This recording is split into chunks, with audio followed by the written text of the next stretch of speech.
Hello everyone. Today we are going to start introduction of core Java. In this session we will learn first why to learn Java programming, second hello world program using Java programming, and third applications of Java programming. Basically Java is high level programming language which is originally developed by Sun Microsystems and released in 1995. Java runs on variety of platforms such as Windows, Mac OS, and various versions of Unix. This lecture gives a complete understanding of core Java. Let us start with first point, that is why to learn Java programming. Java is a must for students and working professionals to become a great software engineer, especially when they are working in software development domain. I will list down some of the key advantages of learning Java programming. In that, first one is object oriented. Now in Java everything is an object, so Java can be easily extended since it is based on object model. Actually object oriented means everything in Java programming, that is class, object, or all are object oriented. So this is the one of the biggest advantage of learning Java. Then second advantage is platform independent. That is, unlike many other programming languages including C or C++, when Java is compiled, it is not compiled into platform specific machine language, but rather into platform independent bytecode. You should know what is bytecode. We will learn it later. This bytecode is actually distributed over web and interpreted by the virtual machine, or you can say specifically JVM, that is Java Virtual Machine, on whichever platform it is being run on. Then third is simple. Java is designed to be easy to learn. If you understand the basic concept of OOP, that is OOPS, then it will be easy to be master of that Java. The next advantage is secure. With Java's secure feature, it enables to develop virus-free, tamper-free system. Authentication techniques are based on public key encryption. So the Java language is actually very much secure than other language like C or C++. Then architecture neutral. Java compiler generates an architecture neutral object file format, which makes the compiled code executable on any processor with the presence of Java runtime system. So this is also one of the best advantage of Java. The next is portable. Being architecture neutral and having no implementation dependency, it makes Java portable. The Java compiler compiles Java in which is written in NCC with the clean portability boundary, which is a POSIX subset.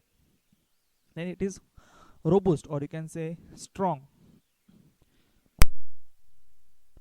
Java makes an effort to eliminate error prone situations by emphasizing mainly on compile time, error checking, and runtime checking. So it becomes a Java too much strong language rather than C or C++. Then we will move towards second point, that is hello world using Java programming. We have already seen the video of that basic hello world program. So let us start.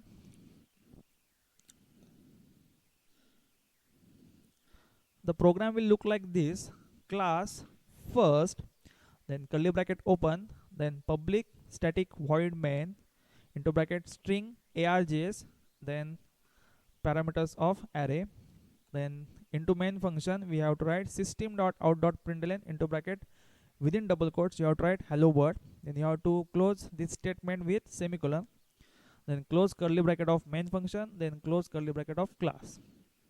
So this is the basic program of hello world in Java. So what are the basic syntax? We will learn one by one. First thing you should know that it is Java is case sensitive language. That is Java is case sensitive, which means identifier hello, that is H capital ELLO hello, capital H, and small HELLO, all characters are small, would have different meaning in Java. So both words or both identifiers are different. The next is class name. For all class names, the first letter should be in uppercase, as we have mentioned in our program 2, that is first, class first, F is capital. If several Another thing, that is, if several words are used to form a class name, then each inner word's first letter should be in uppercase. Let us consider, for example, the name of class is my first Java class. Then the capital letter should be M, that is my, then F for first, J for Java, and C for class. So these four characters should be capital or in uppercase. The next is method names. All method names should start with lowercase letter. It is compulsory that all method names should start with lowercase letter. If there are several words used to form the name of method, then each inner word first letter should be in uppercase. For example, the name of method should be if the name of method is my method name, then first word, that is my, should be in lowercase. Then method starts with M, that is M should be capital, and name, the N of that name should be capital. Then program file name, as we already discussed in that video, name of the program file should exactly match the class name. When saving the file, you should save it using class name and append it with .java to the end of the name. But please make a note that in case you do not have a public class present in the file, then the file name can be different than class name. It is also not mandatory to have public class in the class. Actually, in our program, we haven't write any public class. We just have write class. So if you want to write it public, you can write it public. So that class can be accessed by any user or any other program. So if we assume my first Java program is the class name, then the file should be saved as my first Java program.java, where MFJP should be capital. Then we have already write a function, that is public static void main into bracket string args. Java program actually starts its processing from the main function or main method, which is a mandatory part of every Java program. It is nothing but it is starting point of any Java program. Let us start with each keyword we used in that main function. First word or first keyword we used in that function is public. Basically, it is an access modifier which specifies from where and who can access the method. It makes the main method public and globally available. It is made public so that Java virtual machine can invoke it from outside the class, as it is not present in current class. So public means that you can access that class easily and globally. Then second keyword is static. It is a keyword which is, when associated with method, makes it a class related method. So if you want to make a method class related method, then you should write the method with static nature. So the main method is static so that JVM can invoke it without instantiating the class. So yeah, you are not required to make instance or objects of that class. So you can directly access this main function. Actually, this is useful to save the unnecessary wastage of memory which would have been used by object declared only for calling the main method by the JVM. So it is very efficient to use static.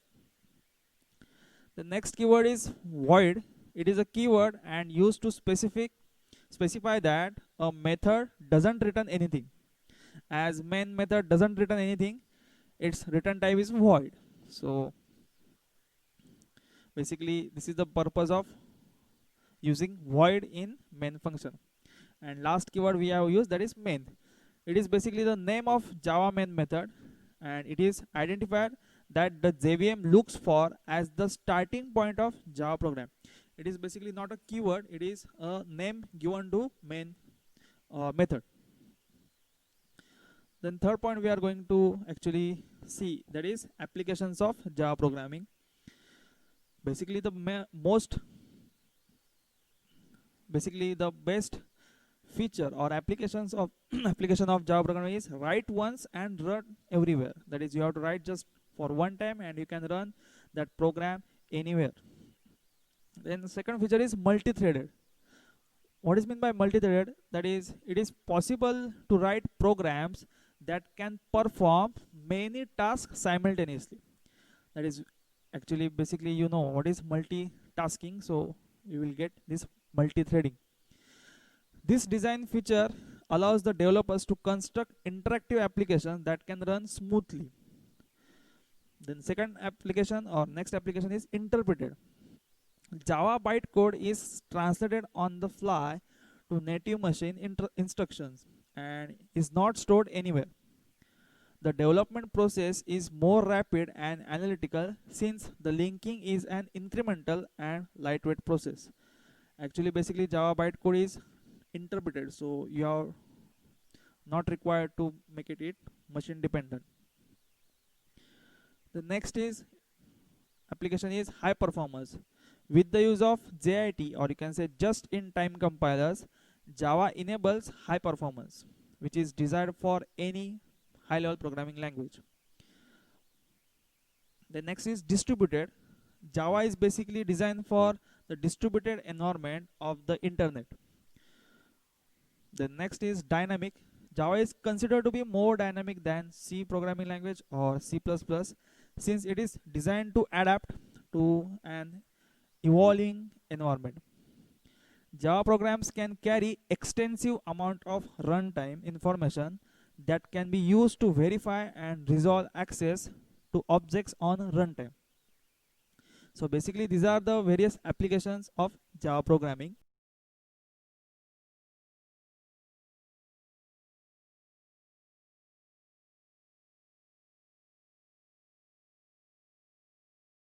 Then we take overview of features of Java.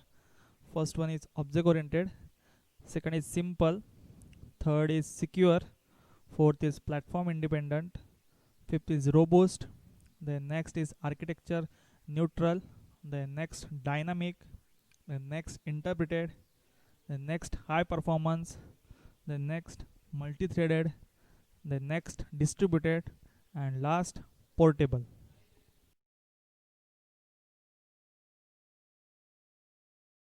In this session, we have learned why to learn Java programming, Hello World program with their syntax, then applications of Java programming. Hope you all understand this all concept. Thank you.